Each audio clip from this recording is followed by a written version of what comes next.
On the day my dad died, the first thing Claire did was ask me for a divorce. It had been 6 long years, and she finally saw her chance to kick me while I was down. She looked almost happy about it. "Ethan," she said, "I don't ever want to see you again." I just nodded my head. And for a long time after that, I didn't see her. Much later, she would ask me, "Am I less important to you than a stray dog?" I remember I was holding my dog at the time, and I just looked at her calmly and asked, "How much have you had to drink? You're really comparing yourself to my dog?" We were married for 4 years. In all that time, Claire never really paid any attention to me. To her, I was just a schemer, a terrible person with bad intentions. She hated me. She hated me enough to skip my own father's funeral. A lot of people showed up to say they were sorry, but I knew most of them were just there to watch the drama unfold. Why is Ethan standing there by himself? Where is Claire? Her family never respected him anyway, did they? This is a huge funeral. How could the daughter-in-law not show up? Hey, look at this. What? Check the news. Claire is at a resort in Aspen with Julian. Wow. She really hasn't gotten over that actor, has she? My dad was lying on his deathbed, and Claire hadn't visited him. Not even once. She was too busy visiting Julian on his movie set or walking red carpets with him at festivals overseas. The news was everywhere. She did it on purpose to upset my dad, probably hoping the stress would make him pass away sooner. Claire knew that my father was the most important person in the world to me. She knew exactly where to aim to cause the most damage. I stood there staring at my father's casket. I didn't feel like crying. I couldn't even make a sound. It was just a heavy, numbing silence. Memories of my whole life with him kept playing in my head. Every morning from now on, I wouldn't have a father. Every evening, he wouldn't be waiting for me to come home. I felt useless. I had just let him leave me. Claire had won. The pain was physical, like a weight crushing my chest. It hurt so much that I eventually collapsed onto the floor of the memorial hall. When I woke up, I was still lying there in the same position. The world outside was loud, but I felt completely forgotten. Late that night, I heard a noise outside. Claire had finally shown up. I didn't move. I knew she was just here to gloat. That was just who she was, short-fused and vindictive. If you made her mad, she would make sure you paid for it. We had spent 6 years making each other miserable, and in the end, I was the one who broke first. Before my dad died, he had been holding on by a thread, just waiting for her to visit. He wanted to try and talk some sense into her. Once upon a time, Claire and I had actually been in love. My dad didn't want to see us end up hating each other like this. I told him to let it go. I wasn't innocent either. For 6 years, whenever she pushed me, I pushed back just as hard. But my dad wouldn't listen. He hoped Claire and I could sit down, talk calmly, and figure out a way to live our lives together. It was his last wish. I swallowed my pride and called Claire, but Julian answered the phone. "Claire's in the shower," he said. "Call back later." For the first time in my life, I almost begged him. "I need to talk to her. It's important. Please, just put her on." Julian sounded bored. "Ethan, you really don't know when to quit. Do you have to see her lying in my arms before you stop being so shameless?" I dropped the phone. I felt defeated. My throat was tight, and a sob got stuck in my chest, leaving me unable to speak. I looked at my father, who was at the very end of his life. It felt like nothing mattered anymore. What if I won the fight with Claire? What if I lost? In that moment, I was just sick and tired of this life. Claire knelt down by the fire bowl, tossing paper money into the flames. I looked up and saw she was wearing a serious black suit, as if she were actually mourning. "Don't be too sad," she said quietly. "Whose father doesn't die eventually?" She was only saying it to be cruel. My misery was her entertainment. Even in a moment this heavy, she could still toss out a casual comment like that. She was telling me that if I had just known my place and been a good little tool for our business marriage, I wouldn't have ended up like this. "My condolences," she said, keeping her eyes on the fire as she dropped another sheet of paper in. The firelight reflected on her pale skin, making her look almost like she had some humanity left. But it wasn't humanity. It was cold mockery. I didn't say anything. I didn't want to say a single word to her. "I'm the one who missed your call," she said, "and the trending topic was fake." Her voice was very quiet.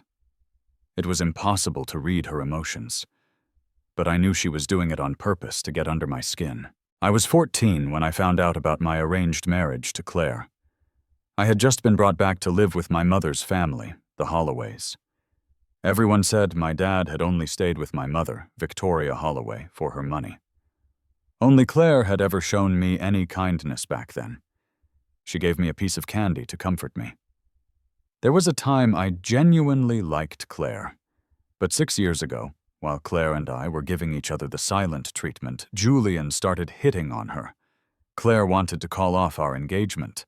Her family looked down on me because I was an illegitimate son, and they couldn't wait to get rid of the arrangement, so they did nothing to move the marriage forward. They just let Claire humiliate me. That was when the endless fights between us began. By that point, I had no interest in marrying her anymore, so I let go of all restraint and completely lost it. I raised hell, cursing her and her entire family. I didn't even spare Julian or his son. Claire and Julian, united against a common enemy, nearly drove me to my death. But they didn't get off easy either. To this day, Julian is still getting dragged online for it. Back then, Claire and I had reached a point of no return. It was do or die. When my mother found out, she was furious. She slapped me so hard my ears rang. Victoria gritted her teeth and said, "If you want your father to die, then keep fighting with Claire." After my mom, Victoria, abandoned us, my dad raised me through the harsh winters, working hard to support us, while also caring for a crying baby. It destroyed his health. He was never well after that, always sick.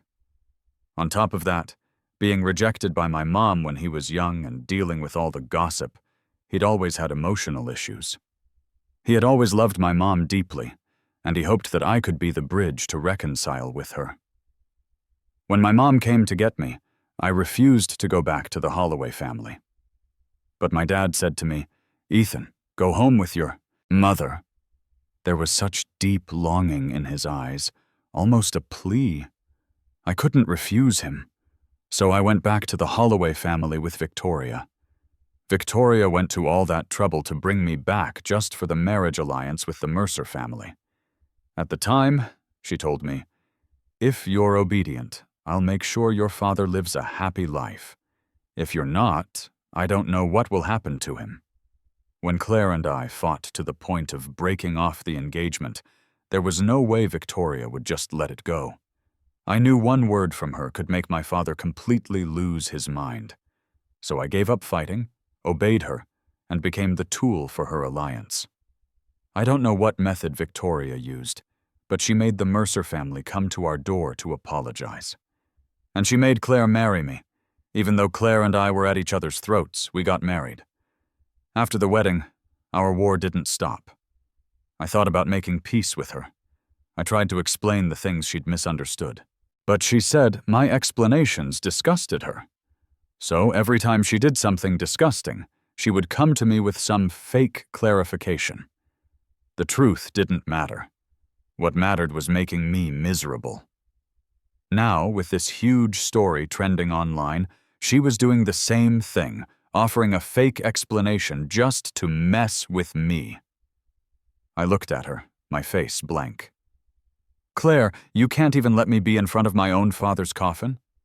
Do you really hate me this much? It was the first thing I'd said since she appeared. Claire looked up at me. Our eyes met. Her gaze was still, her expression calm, but a strange, deep coldness came off her. I gave a numb little laugh. What a stupid question. You hate me, and I hate you. Why even bother asking? Claire said, Didn't you send Julian to me? Wasn't the whole point to have people curse my name right when your father died? I was just giving you what you wanted. You don't even care about your own father, so why would you expect me to care about yours? I calmly lowered my eyes and added more paper to the fire. I had sent Julian to her. Because Claire didn't deserve to be at my father's funeral, I knew she would eagerly play along and give me what I wanted. It was her counterattack. She was waiting for my next move. But she didn't know that this time, I had no intention of making one. I didn't want to fight anymore. I stared into the flames and said softly, Don't you like Julian? You were so eager to be seen with him, even when my dad was critically ill, that you wouldn't even come see him once. I thought if I sent him to you, it would put you in a good mood. You'd come here, put on a show, and make my dad happy.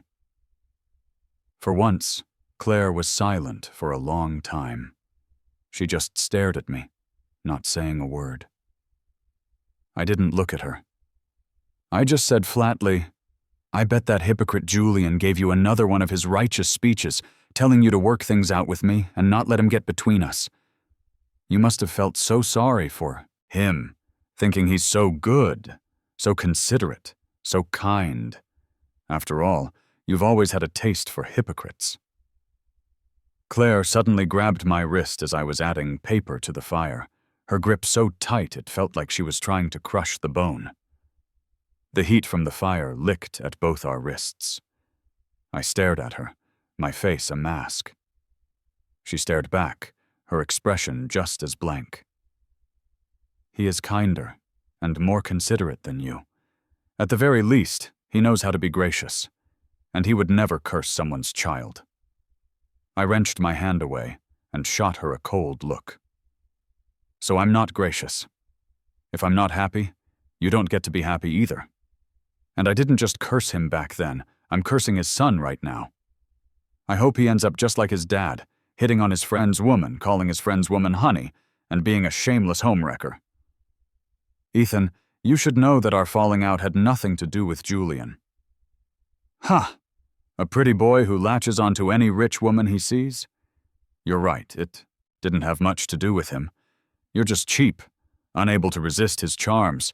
As soon as my dad's funeral is over, Before I could finish, Claire shoved a stack of papers in front of my face.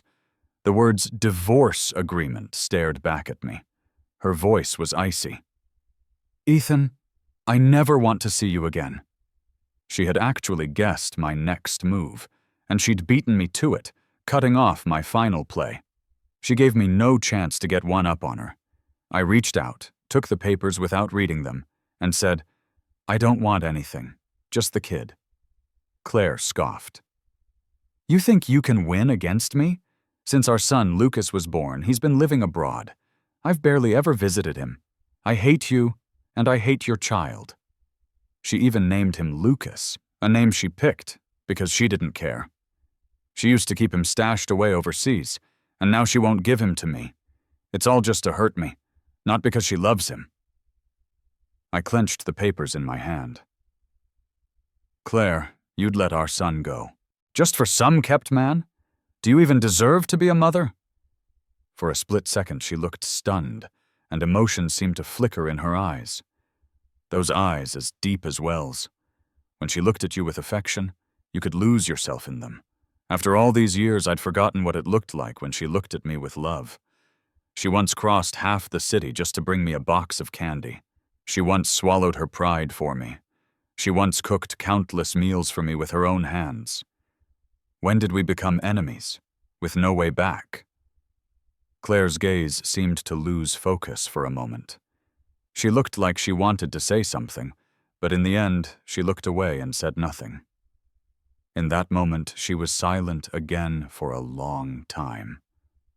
So long that I thought she wouldn't speak until I heard her let out a short, sharp laugh.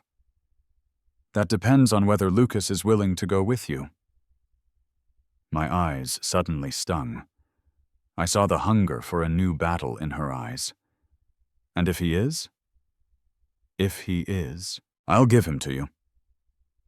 I knew she wouldn't give me our son that easily, but right then, hearing her say something so definitive, I was pathetic enough to think I could try trusting her one more time. I lowered my head and had someone find me a pen. On the last line of the agreement, I wrote down what Claire had just said. Then I signed it and handed it to her. I went back to burning paper in the fire. "You should go," I said quietly. "Don't bring this bad luck on yourself." My dad didn't need her mourning. Every piece of paper she added to the fire was an insult to him. I despised her. I despised her so much I wanted to pry open her skull and see what was inside. Why on earth would she fall for a hypocrite who preys on his friends' women? The next day, as soon as the funeral was over, I drove back to the Mercer family villa that afternoon. Claire was true to her word. The moment my car pulled into the courtyard, I heard the sound of a child's laughter from inside. The house, usually so lifeless, finally had a spark of life in it for the first time under these circumstances. 5 years. I hadn't seen my son in 5 years. I was desperate to see what he looked like, to instinctively hold him, to kiss him. But the second I stepped through the door, I froze. Julian's son, Ben, and my son, Lucas, were chasing each other, having the time of their lives. Claire sat on the sofa, a laptop on her legs, busy with work. And Julian was in the open-plan kitchen, preparing a meal. He looked like a gentle husband, taking time out of his busy schedule to be with his wife and children. The scene was beautiful, full of warmth and domestic bliss. It was a scene I had once fantasized about. Now, it was a joke. The pitifully small amount of emotion I had left finally burned out in that moment. Lucas saw me and stopped playing. He asked Claire, "Mom, we have a guest." Claire looked up at me, a mocking smile playing on her lips. Before Claire could speak, Julian's voice drifted over. "Who's here?" "I thought we agreed it would just be the 4 of us for Lucas's birthday, with me cooking. Why'd you invite someone else?" Claire replied, "I found you a helper." Lucas grinned at Julian in the kitchen. "Daddy, you never cook well on my birthday. Today, Mommy found you a special helper." Daddy. He called Julian Daddy. My feet stumbled back 2 steps without my consent.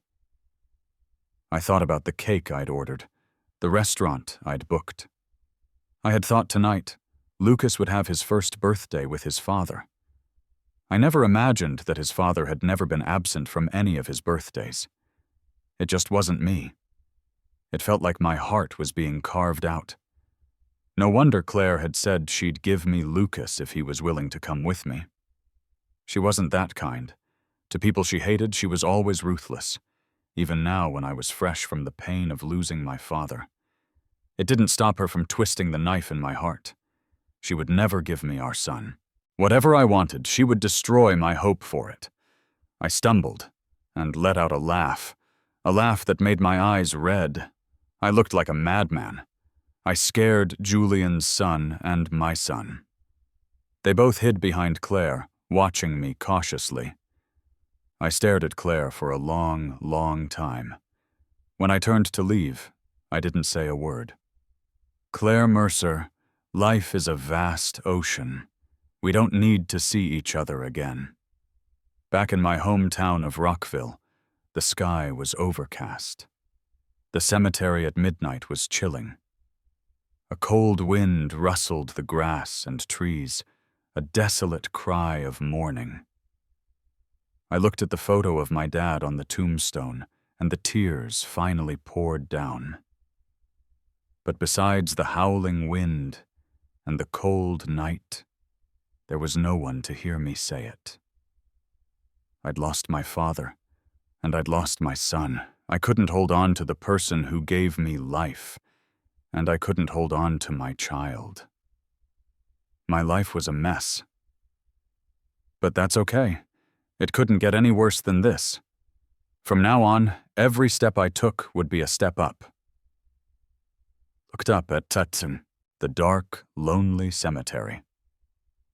In the empty silence, everything around me took on a strange, vast grandeur. The sharp wind sounded like the wail of ghosts. Most people are afraid of ghosts. I used to be too. But in that moment, I wished that souls really did exist. That way my dad could meet me again in some deserted corner of the world. As I was getting ready to go home, I heard the whimpering of a puppy. In the bushes nearby, there was a tiny, newborn puppy that someone had abandoned. I squatted down and looked at it for a while. Its eyes weren't even open, but it was struggling, searching for its mother. But it would never find its mother again. I thought about when I was 5. My mom, Victoria, hadn't completely abandoned my dad yet. She would visit us from time to time. I thought we were a happy family of 3. But we weren't. Victoria had secretly married someone else in Washington, D.C., behind my dad's back. It was a family alliance, known throughout the city. Everyone knew, but my dad. Powerful families don't tolerate scandals. By the time Victoria's husband found out about my dad and me, I was 10. He was furious, and when he went after my dad, his methods were vicious but subtle. The wealthy know best how powerful words can be. He hired people to spread rumors and start vicious gossip.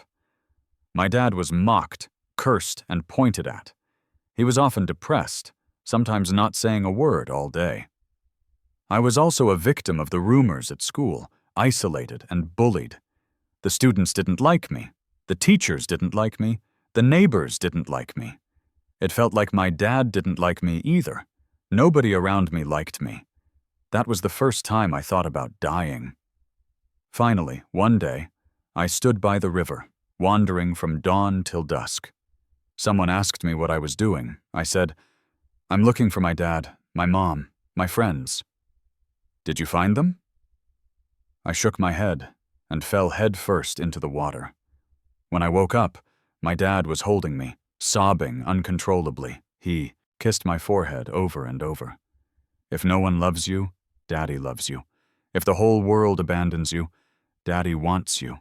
Daddy's sorry. Don't leave me, Ethan. You're all I have." It was strange. My dad was right there in front of me. But at that moment, I still couldn't find the person he used to be. This little puppy now, it was just like me back then. Ignored, unable to find its mom or dad, unable to find anyone, but in the end, my shattered father picked himself up, piece by piece. He gave me the only bit of fading light he had left. He saved me from the darkness. He made me feel loved, feel cared for. I found my dad, but I only found my dad. Grief swept through my heart again. My soul tore itself apart, wanting to go back to the past, but my body was powerless, trapped in the present moment.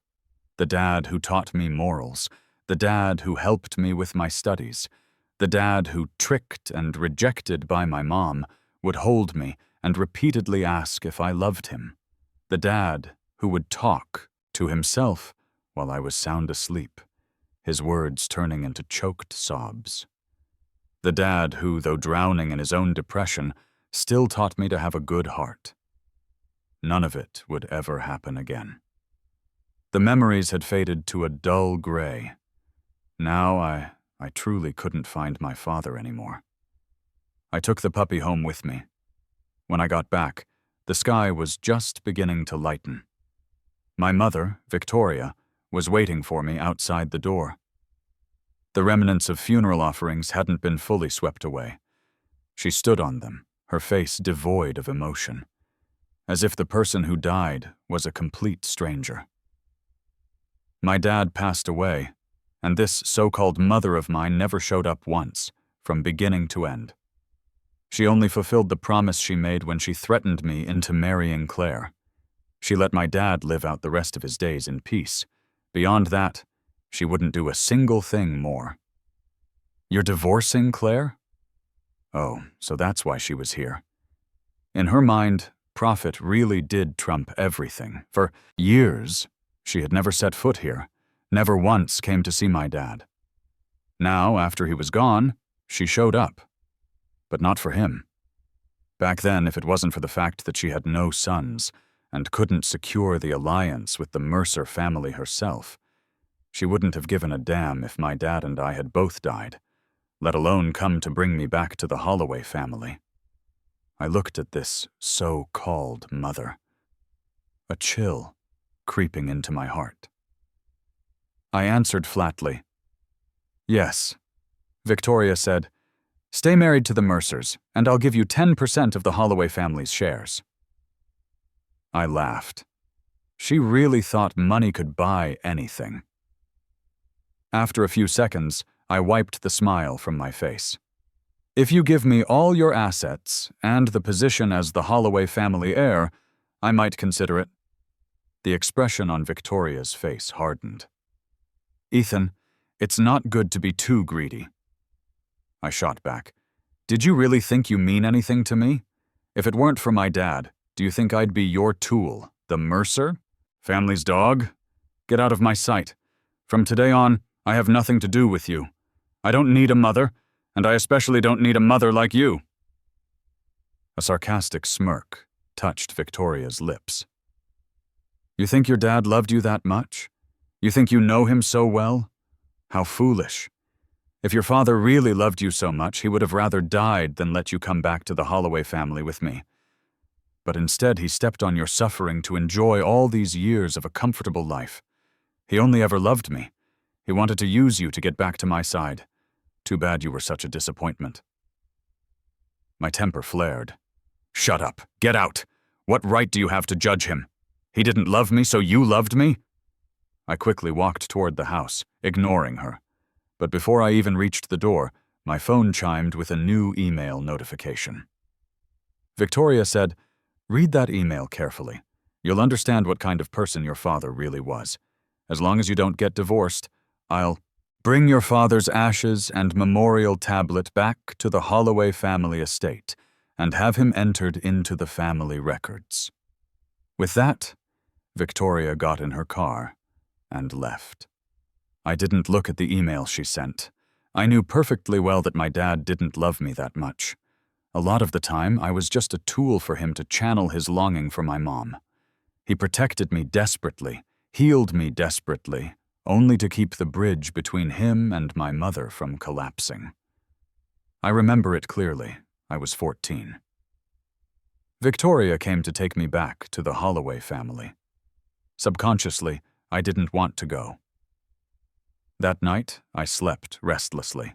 I got up to get a glass of water and heard my parents talking in the dim living room. "Victoria, as long as you convince Ethan to come back with me, I'll give you anything you want." My dad, "What if I want to be with you?" Victoria, "Once Ethan completes the marriage alliance with the Mercers, the other family will be useless to me. I'll get a divorce and be with you. Then the three of us can be a family, and we'll never be separated." Really?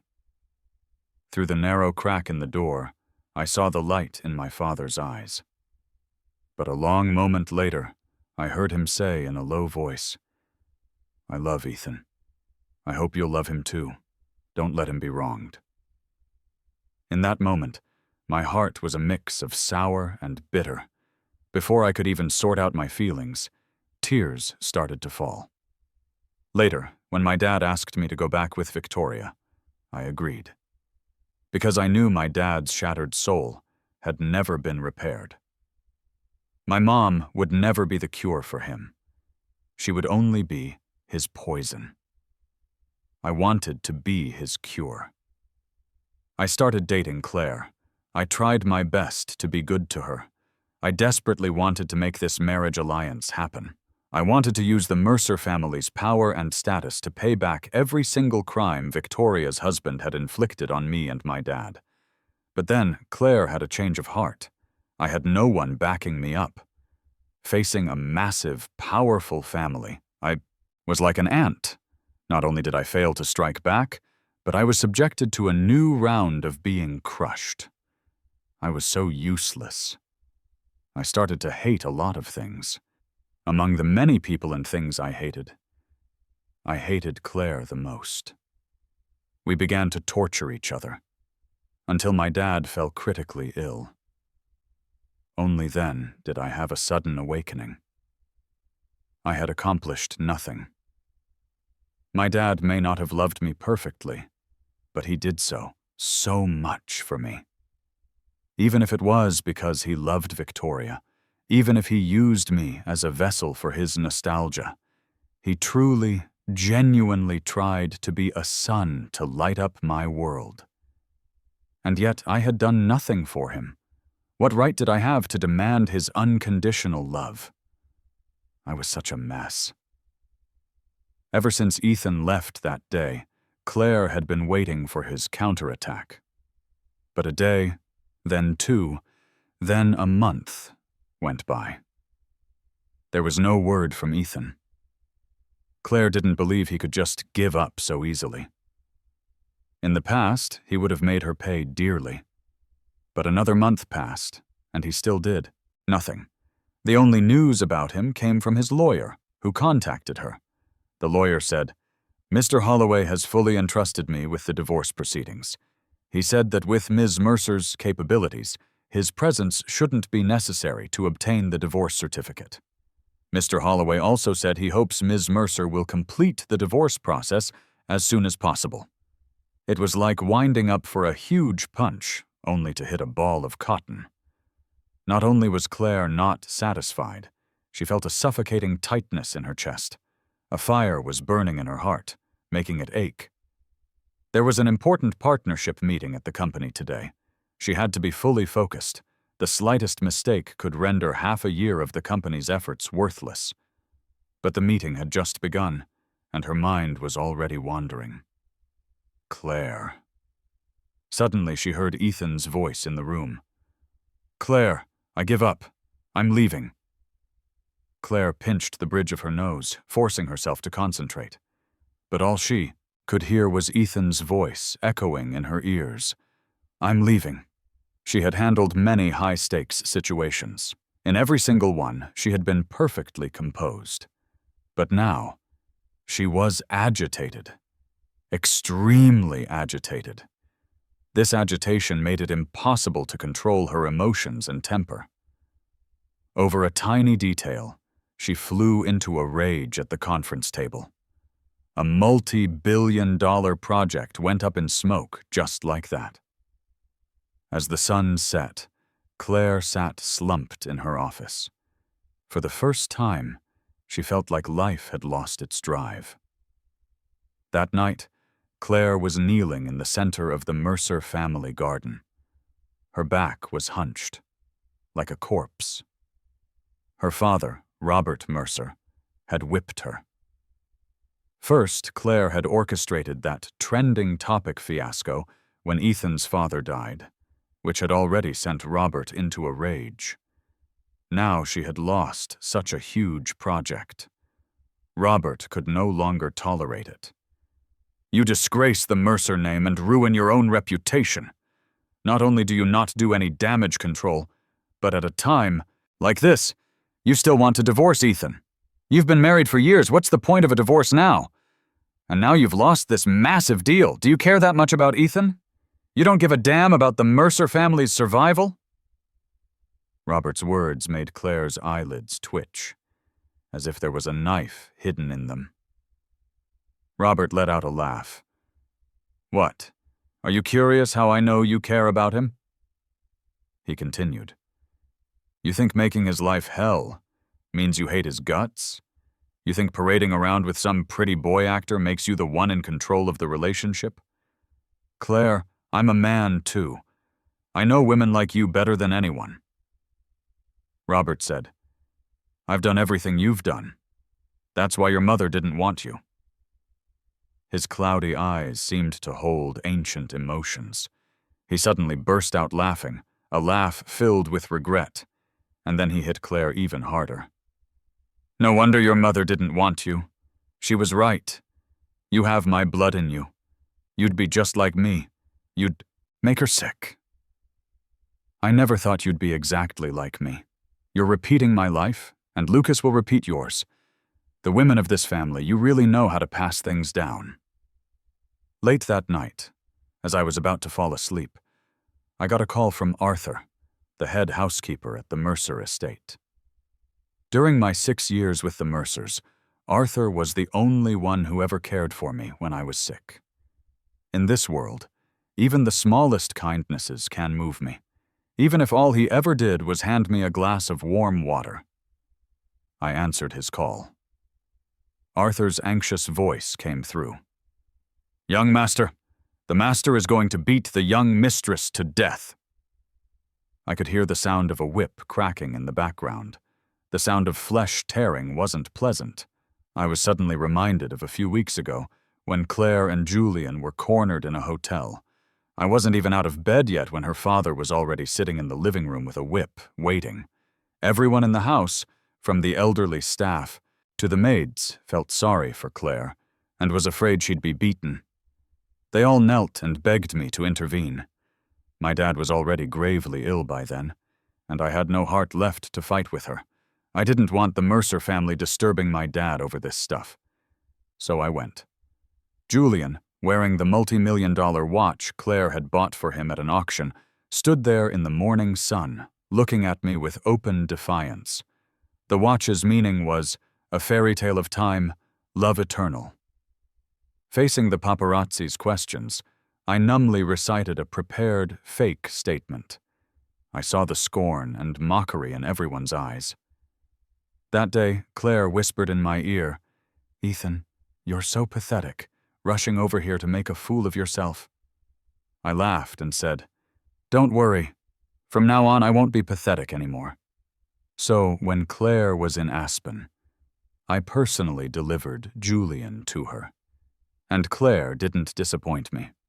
On the day of my father's funeral, she let the news of her and Julian at the hot springs trend online. In that moment, it was completely over between us. I said to Arthur calmly, We're divorced. From now on, if she has a problem, tell her to call Julian. Arthur stammered, But you're not divorced yet, are you? Everything's ready. The divorce is inevitable. Arthur, I hope you can help me take good care of Lucas. He's so young, it's easy for him to go down the wrong path. Please. Arthur's voice seemed to choke up. Young master, can't you give the young mistress one more chance? There's no need. Arthur listened to the dial tone. He wiped away a tear. When he turned around, he saw Claire standing behind him, beaten black and blue. Miss, I'll have the driver take you to the hospital. What did he say? Arthur was stunned for a moment, then sighed. He said for me to take good care of the young Master Lucas. That's it? He also said that from now on, your problems are Julian's. Claire's tall frame swayed.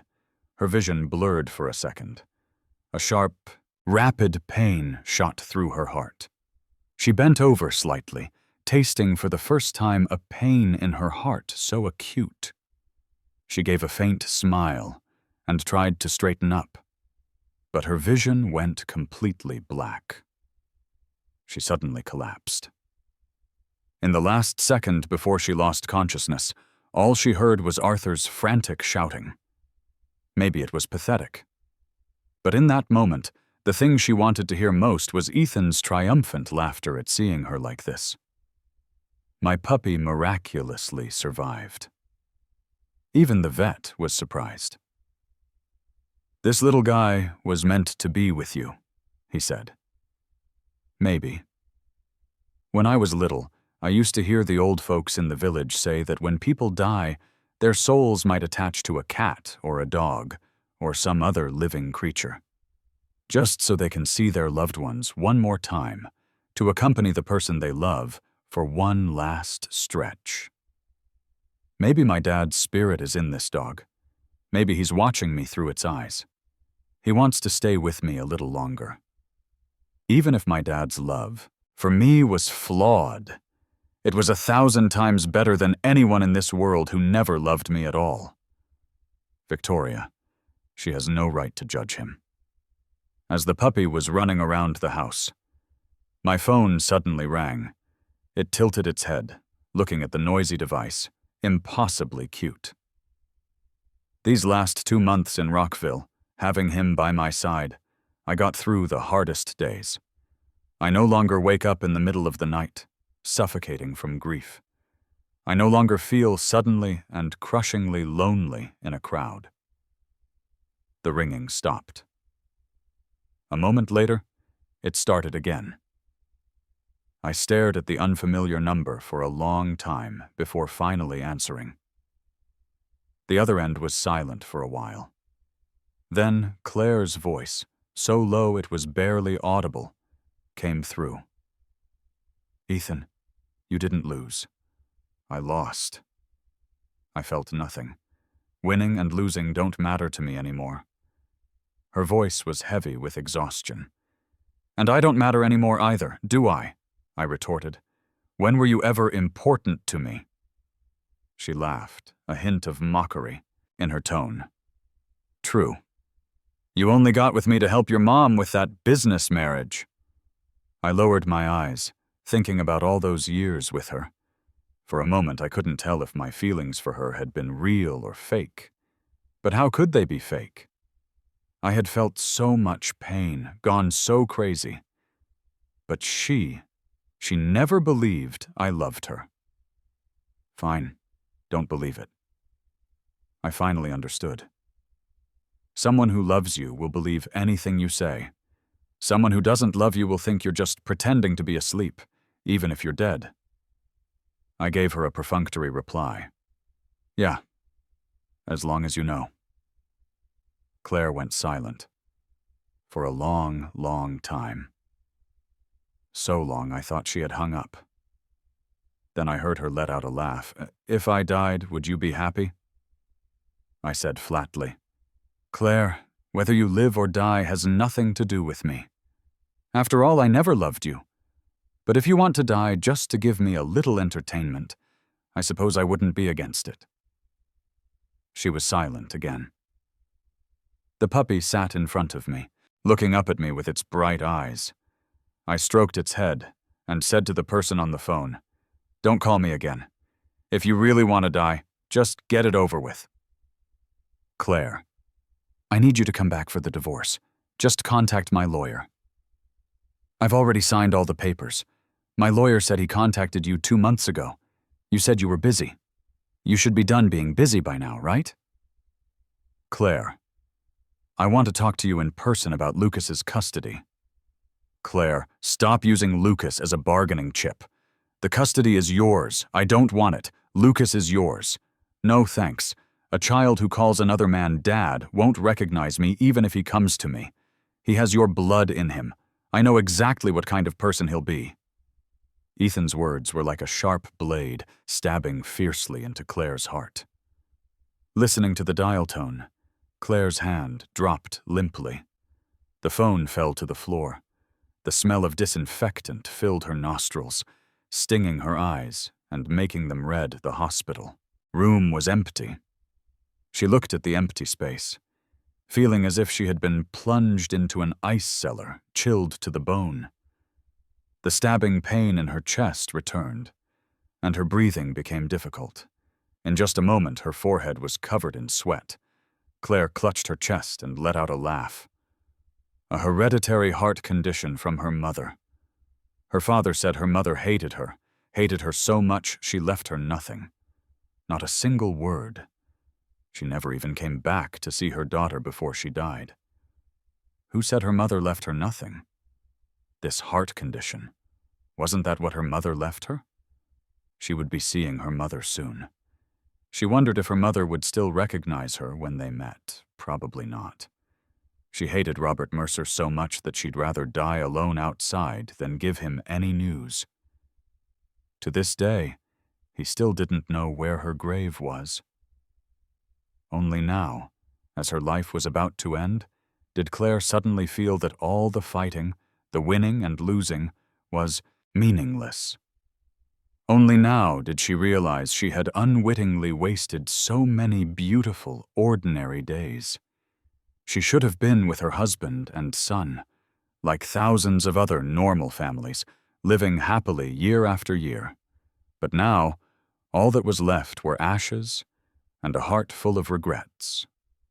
If, back then, she hadn't gotten entangled with Julian and deliberately hurt Ethan just for that awful desire to win. If every time she saw him hurt and in pain, she had been able to take a step back. If she hadn't sent their son abroad. If, on that day, she hadn't asked Julian to come over for Lucas's birthday party. If, on that day, she hadn't taught Lucas to say those words. Would everything have ended differently? But alas, there are no what-ifs in life. She had brought herself to this point.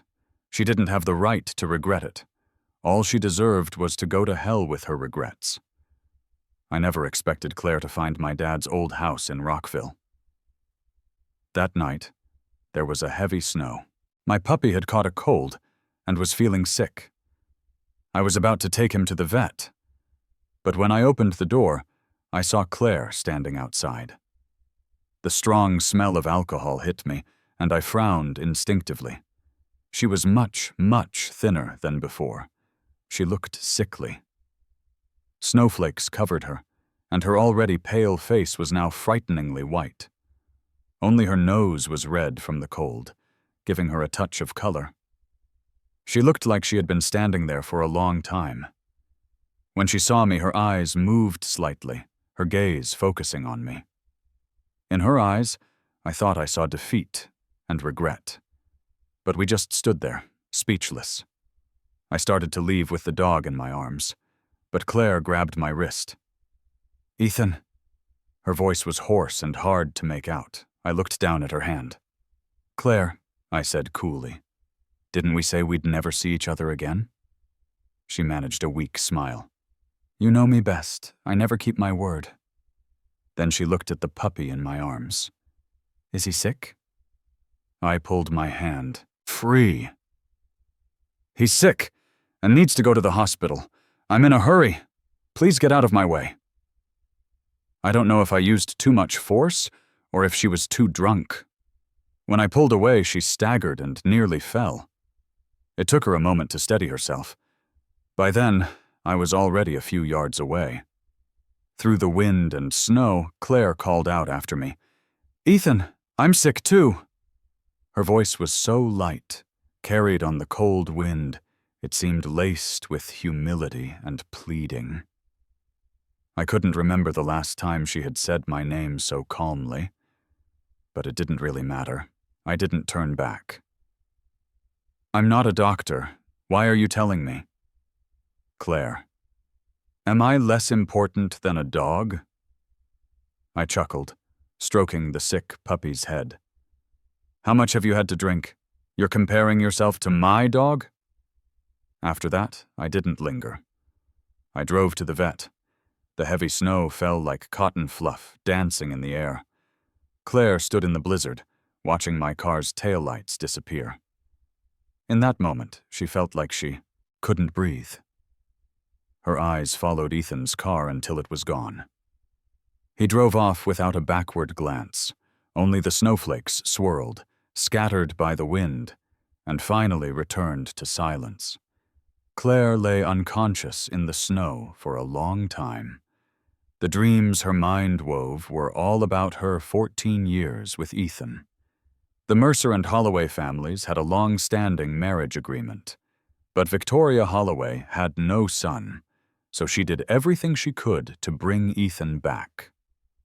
The year he was 14 When he was first brought back to the Holloway family, they forbade him from seeing his father.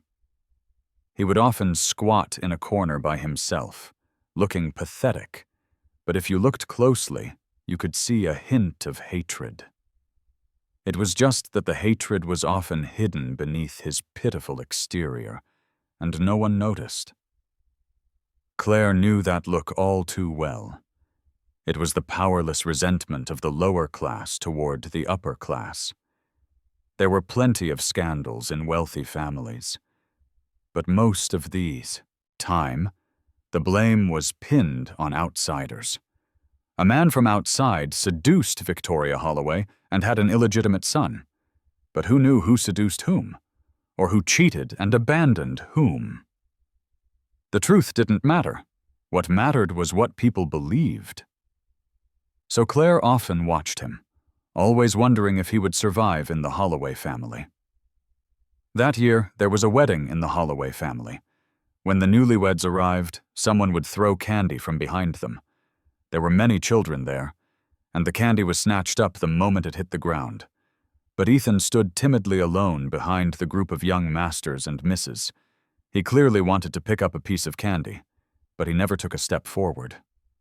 When he looked at the candy, there was no desire in his eyes, only a hint of disgust. She observed him for a long time. He was stubborn, yet so pitiful. She took a piece of candy from her pocket and handed it to the insecure but proud Ethan. She would never forget how he blushed as he took the candy. 14-year-old Ethan was quiet and friendless. Because of that one piece of candy, that small act of kindness, he remembered her for a long, long time. Later, they fell in love.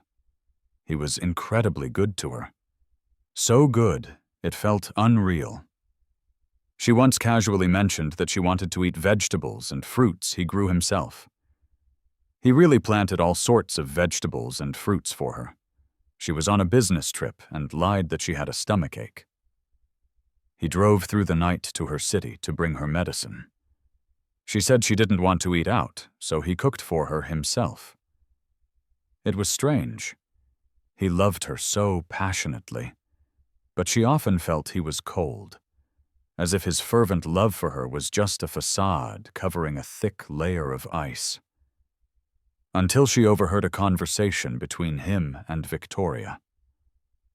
Only then did she realize he was just there to fulfill Victoria's business-marriage alliance for his father's sake. She had always been the one playing with others. When had a man ever played her like this? So she started to hurt him. She wanted to see sadness, pain, and madness on his face. They broke up, got back together, over and over. Finally, when his only good friend, Julian, started hitting on her, she didn't hesitate to pick up Julian like a knife and stab it into his heart. Ethan finally went mad, just as she wished. He cursed her viciously, cursed Julian. He was ridiculous, like a lunatic. At that moment, Claire was ecstatic. She didn't pity him at all. Instead, she teamed up with Julian to completely crush him. She knew he wouldn't marry her anymore. It didn't matter. She had no use for a man who didn't love her. She could marry whomever she wanted. But the Holloways used the Mercers' entire foundation to threaten her father.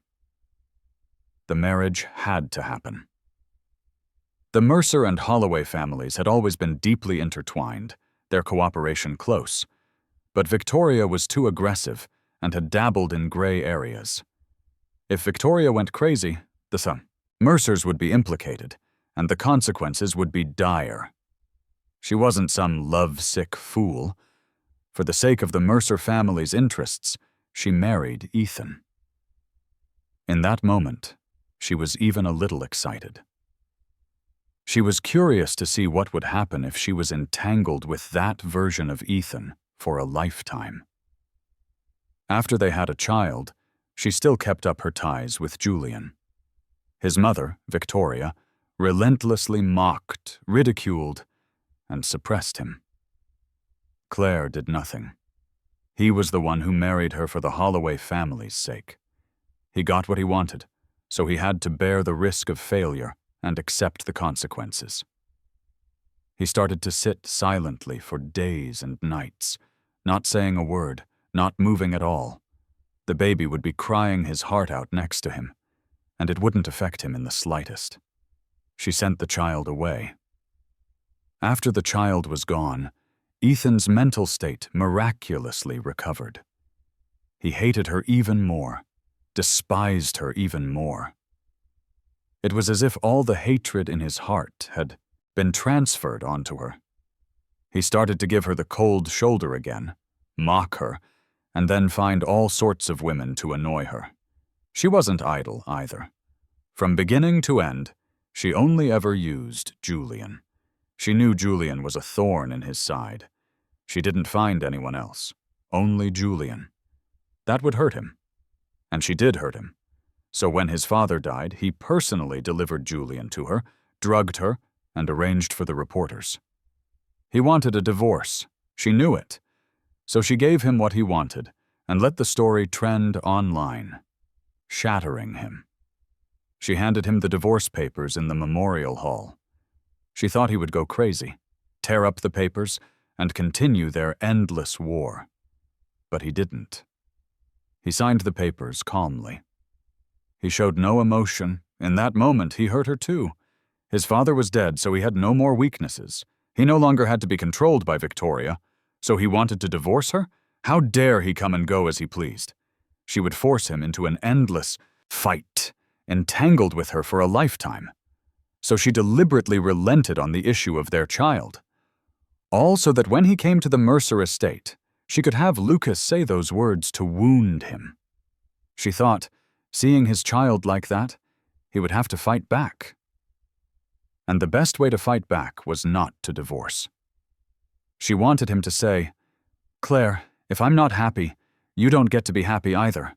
I'm going to be tangled up with you for the rest of my life." But he said nothing. He just left her. 1 month? 2 months. He really did disappear from her world. Everything was handed over to his lawyer. He didn't even want their child anymore. And he would never want her again. At the end of the dream, Claire saw Ethan's car pull up in front of her. He got out and looked at her with concern. "Claire, what's wrong? I'll take you to the hospital." His voice was like a huge vortex, echoing in her ears. But when she opened her eyes, there was nothing but snow falling on her face and the biting wind. Ethan hadn't come back. She was still lying where she had fallen, so cold her whole body was numb. In the dead of the snowy night, everything was silent. She was almost buried in the snow, completely ignored. The pain in her chest consumed every nerve in her body, twisting her organs. The agony was unbearable. So this was how painful it was to be terminally ill. She finally understood the desolation Ethan must have felt, keeping vigil for his father all alone. She struggled to her feet. She went to her car, took out some painkillers, and swallowed them. When the medicine finally kicked in and the pain subsided, Ethan returned. I didn't expect Claire to still be there. It was late, and I had no intention of talking to her. I walked straight toward the house. My dog needed to get warm. It was too cold outside. As I passed her, she spoke. "Ethan, do you really not want our child? No matter how much love and hate there is between us, Lucas is innocent. You're his father. Don't you love him at all?" How ridiculous. She knew Lucas was innocent, too. If he was so innocent, why did she name him Lucas? When I was trying everything to see my child, she said I didn't deserve to be his father. Now that I didn't want anything, she was telling me I was Lucas's father and I should love him. Wasn't she the one who kept me from seeing him?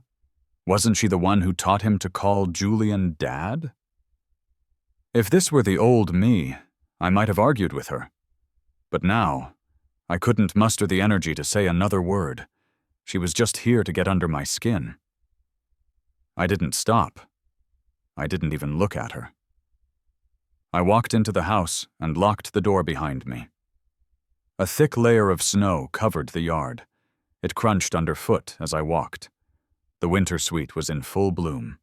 Under the streetlight, snowflakes drifted down.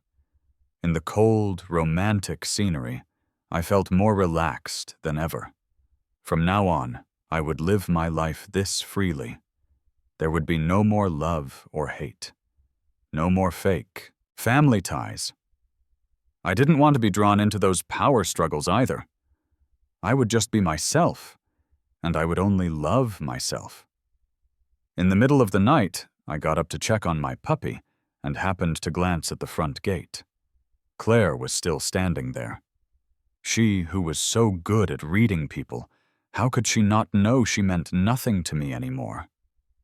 But she still insisted on using this method to try and make me soften. I drew the curtains, I turned off the light, and went to sleep. But just as my light went out, my phone rang. I don't know how many different numbers Claire had used. After years of being at each other's throats, this was the first time she had called me so many times.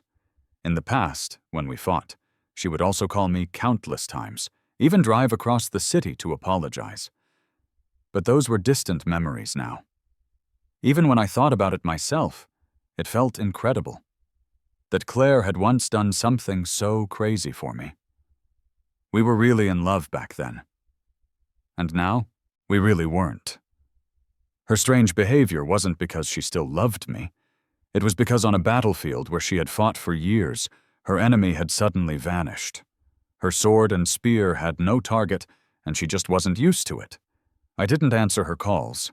I set my phone to Do Not Disturb. As I was about to put my phone down, a text came in. Let's talk about the divorce in detail. Before she could call again, I called her back. She answered quickly, but she didn't talk about the divorce. Ethan, my heart hurts so much. Can you? I was completely fed up and cut her off. What the hell do you want? Trying to stage some dramatic reconciliation? Stop messing with me. Claire, you're pathetic. The other end went silent for a long time. So long I thought she might have died. Then she finally spoke again. You can have Lucas. That day he called Julian Dad. I made him say it. He's never met Julian, and Julian has never celebrated his birthday with him. You're his only father. Lucas is still little. It was all my idea. He just didn't know who his father was. That's why he called Julian Dad. Ethan, I cut her off. I've already entrusted the divorce to my lawyer. If you really want to give me Lucas, just talk to my lawyer. You don't have to put on this fake show for me. The hand holding the phone slowly lowered. She looked up at the second-floor window, now dark in the snowstorm. Everything was silent, except for the sound of falling snow. She clutched her heart. She stumbled away, her steps uneven. The deep and shallow footprints were quickly covered by the new snow, as if she had never been there at all. No trace left behind, just like her 14 years with Ethan. In the end, looking back, there was nothing. Just before the Lunar New Year, my lawyer found me. He brought me the divorce certificate and Lucas. I stared at that certificate. A heavy burden was finally lifted from my heart. From now on, my life would be free of the people and things that I despised. Lucas looked at me cautiously for a long time. He timidly called out, "Dad?" I looked down at him. His face was a mirror image of Claire's, but that didn't stop the instinctive love I felt for him. I bent down and ruffled his hair. "Lucas, let's go home with Dad." His eyes seemed to light up, but there was sadness there too. I didn't know what he was sad about, probably sad that he couldn't be with his mother. I asked him, "Are you going to miss your mom?" Lucas shook his head, then nodded. Finally, he shook his head again. I smiled at him. "It's normal to miss your mom. She is your mom, after all. If you don't want to be with Dad." "I want to be with Dad!" Lucas cut me off. Dad, I'm sorry. I got the wrong dad that day. I took his hand and said softly, Dad's not mad at you. Dad, Uncle Julian has left Mom, and Mom is sick. Can you go see her? No matter how things ended between her and Julian, it couldn't erase the daggers she had once thrown at me. I would never forget our wedding night, when she ran off to find Julian. In the messages Julian sent, she was kissing him passionately, calling him baby. She whispered vows of eternal love in his ear.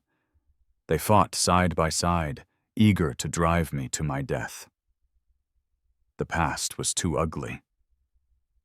Even thinking about it now sends a chill down my spine. How terrible must I have been for her to despise me so much over a hypocrite like him? I even started to wonder if I had really done something unforgivable. Even a hypocrite like Julian had people defending him, but I had no one. I don't know how I survived that time. I only know that after walking such a deep, lonely, and painful road, after fighting a war all by myself, I still can't feel indifferent about that stained past. I shook my head. Mom doesn't need Dad to see her. Dad and Mom don't love each other anymore. Lucas asked, as if he half understood, If you don't love each other, you can't be together? I nodded. Then if Dad stops loving me, will you send me away too? I burst out laughing. How could Dad not love you? In this world, anyone's love can disappear, but Dad's love for you never will. Really, Dad? Really. Then I want to live with Dad forever. Behind a tree, Claire stood there, watching the father and son. She couldn't remember the last time Ethan had smiled. So he could still smile like that from the bottom of his heart. The love once hidden deep in his clear eyes had turned to ash. But she could no longer smile. She had lost, completely and utterly. If only she had surrendered sooner, would things have turned out differently? A dying person always likes to imagine, what if? It was a bit ridiculous. Her eyes suddenly turned red. She turned and left, not daring to look anymore. She was afraid that if she watched for another moment, she would shed the most useless of tears. She had once been so close to the ordinary life of a family of 3, but she had destroyed it with her own hands. Death was heaven's punishment for her. This was her karma. On New Year's Eve, I cooked a table full of food. This was the first New Year that was truly my own. It was also the first New Year I spent with my child. Outside, the sound of fireworks echoed. Fine snow drifted with the wind. The laughter of children rose and fell in the distance. Everything was so familiar, yet so distant. When I was a child, every New Year's Eve, my dad would come home very late. He had to work 3 jobs to earn double pay. He would come home late at night, covered in snow, and hand me a small cake. Then he would say, "Ethan, happy birthday." After watching me eat the whole cake, he would happily pat my head. He'd ask, "Ethan, do you love Dad?" When I nodded, he would cry. Then he would hug me. He would tell me over and over that he loved me. And he would ask me over and over if I really loved him. When I said I did, he would kiss me. Then he would let me go and tell me to go play by myself. He would hide and call my mom. But every time after the call, he would get angry and ignore me, not saying a word. Yet when I woke up in the middle of the night, he would always be sitting by my bed, just watching me quietly. He looked so sad, so very sad. I would get up and hug him, telling him, Dad, I love you. I really do love you. He would smile again, and then his smile would turn to tears. My mom didn't love my dad, but my dad loved my mom very much. He even loved me because he loved her. I knew that from a very young age. I didn't need Victoria to make me understand anything. I understood my dad better than anyone. My soul no longer tore itself apart, wanting to go back to the past.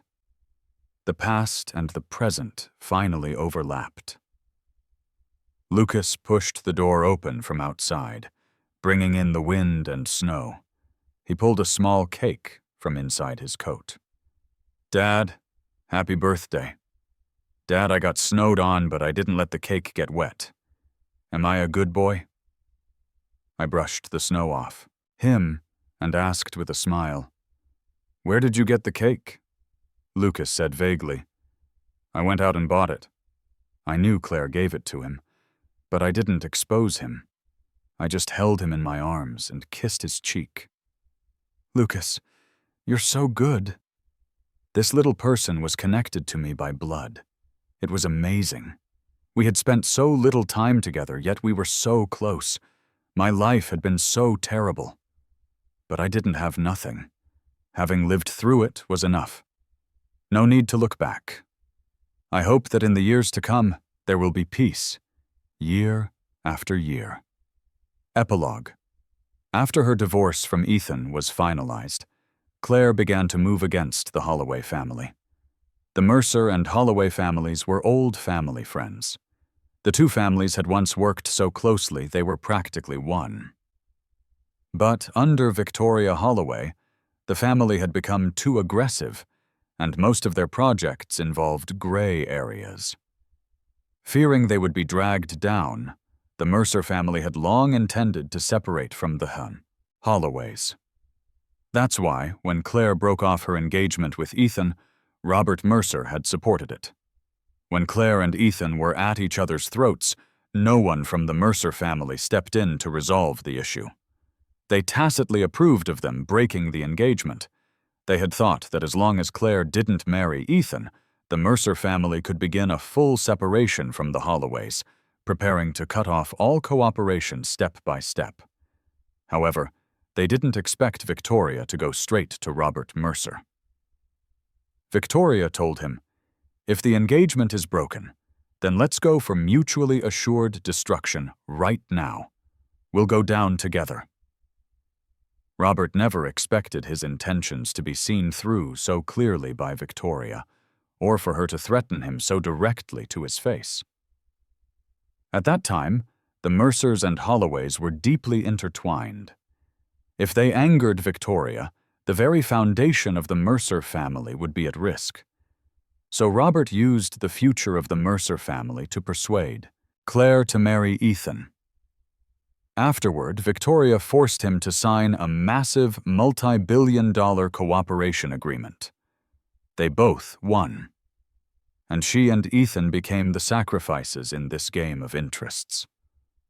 After 6 years of living the good life, it was time for Victoria to suffer a little. 6 years of biding her time and planning could finally be put to use. Claire had to take down Victoria before she died, to clear the way for Ethan and Lucas. But Victoria had been prepared. She hit back at Claire hard.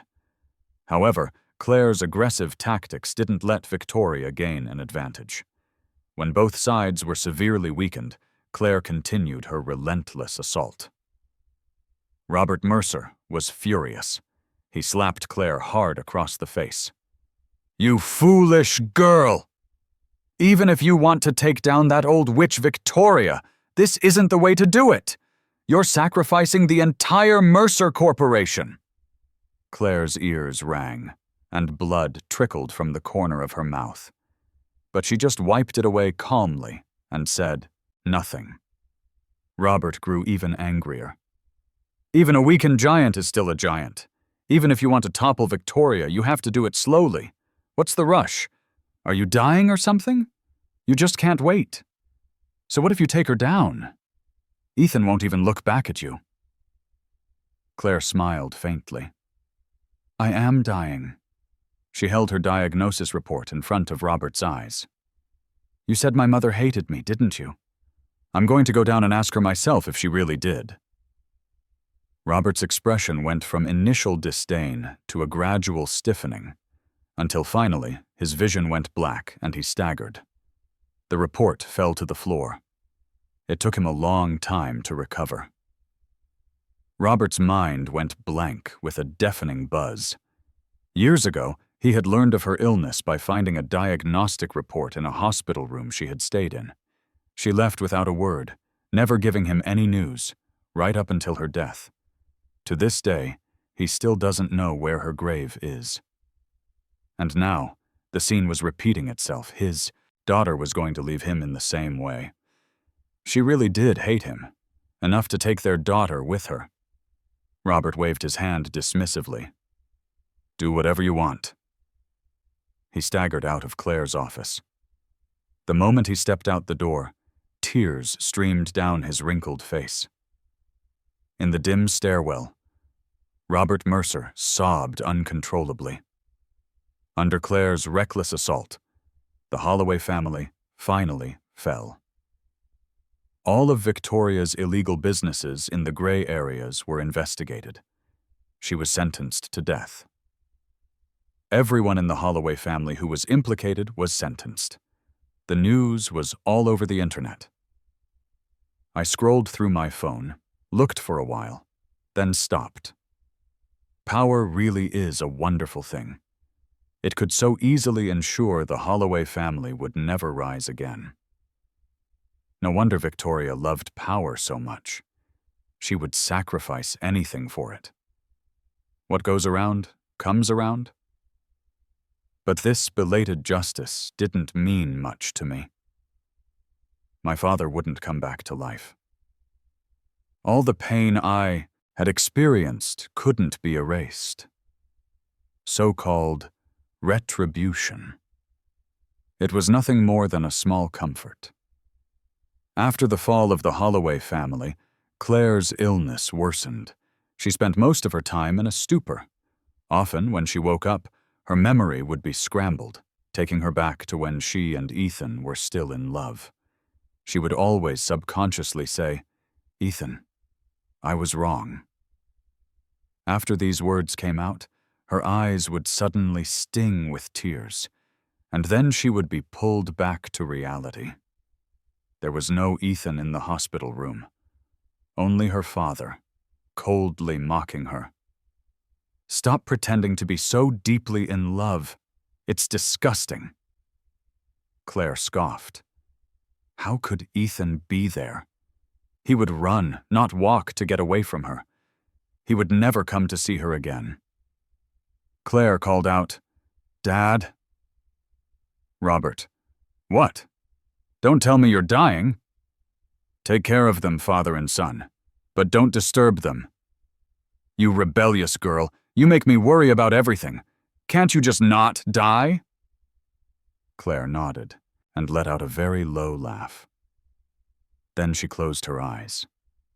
When Robert looked over, she seemed to be asleep, as if she were dying with no regrets. After a long while, Robert raised a hand and wiped away a tear.